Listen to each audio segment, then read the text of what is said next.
আমরা এমন এক স্থানীয় সরকার ব্যবস্থা করতে চাই যেখানে ক্ষমতা থাকবে জনপ্রতিনিধিদের হাতে, জবাবদিহিতা থাকবে জনগণের কাছে।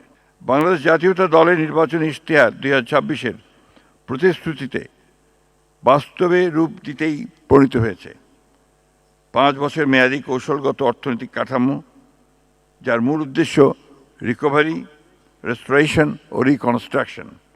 এই 3 পর্বে ভঙ্গুর অর্থনীতিকে একটি সমৃদ্ধ অর্থনীতিতে রূপান্তর করা।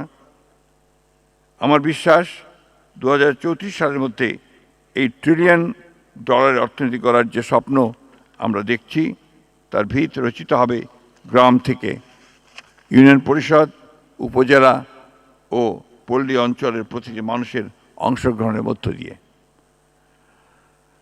সম্মানিত সুধীবৃন্দ, স্থানীয় সরকার পল্লী উন্নয়ন সভা মন্ত্রণালয়ের দায়িত্বে থেকে আমি দৃঢ়ভাবে বিশ্বাস করি প্রকৃত উন্নয়ন তখনই টেকসই হয় যখন তা তৃণমূল থেকে শুরু হয়।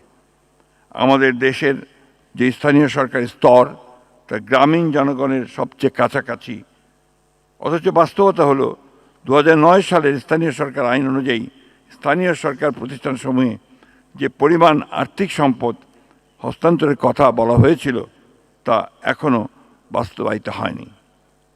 আমি স্পষ্ট করে বলতে চাই, এই ঘাটতি পূরণ করাই আমাদের মন্ত্রণালয়ের অগ্রাধিকার।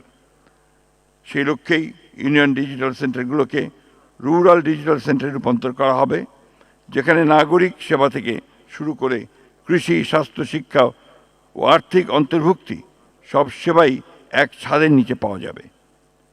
আমরা দেশের সবচেয়ে পিছিয়ে পড়া জেলাসমূহকে পর্যাপ্ত বরাদ্দ প্রদানের সিদ্ধান্ত নিয়েছি, যাতে আঞ্চলিক বৈষম্য না বাড়ে, এবং সবচেয়ে গুরুত্বপূর্ণ বিষয় হলো গ্রামীণ অবকাঠামো ও সমবায় খাতে দুর্নীতি রোধে স্বাধীন, জবাবদিহিমূলক তদারকি ব্যবস্থা প্রবর্তন করা হবে। আমরা এমন এক স্থানীয় সরকার ব্যবস্থা করতে চাই যেখানে ক্ষমতা থাকবে জনপ্রতিনিধিদের হাতে, জবাবদিহিতা থাকবে জনগণের কাছে। সুধীবৃন্দ, আমাদের গ্রামীণ অর্থনীতি আজ এক গভীর রূপান্তরের মধ্যে দিয়ে যাচ্ছে।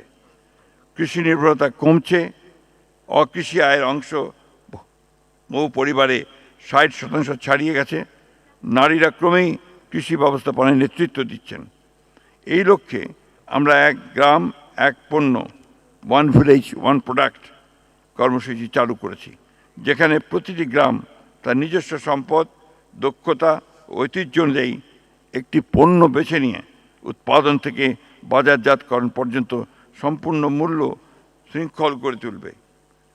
কৃষি যান্ত্রিকীকরণের ক্ষেত্রে আমরা ভর্তুকি নির্ভর যন্ত্র বিতরণ থেকে সরে এসে সেবাভিত্তিক মডেলে যাচ্ছি, যাতে ক্ষুদ্র প্রান্তিক কৃষকরাও আধুনিক যন্ত্রপাতি ব্যবহারের সুযোগ পান।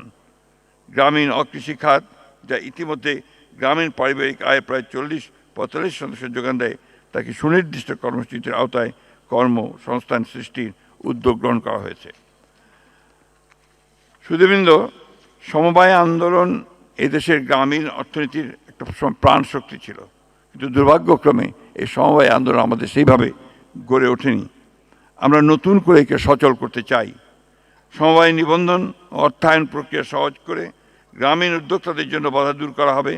তার পাশাপাশি স্বচ্ছতা নিশ্চিত করতে একটি জাতীয় ডিজিটাল সমবায় নিবন্ধন ব্যবস্থা গড়ে তোলা হবে, যা কিনা নির্বাচনী ইশতেহারে আমাদের দেওয়া গ্রামীণ সমবায় পুনরুজ্জীবনের অঙ্গীকারী বাস্তবায়ন।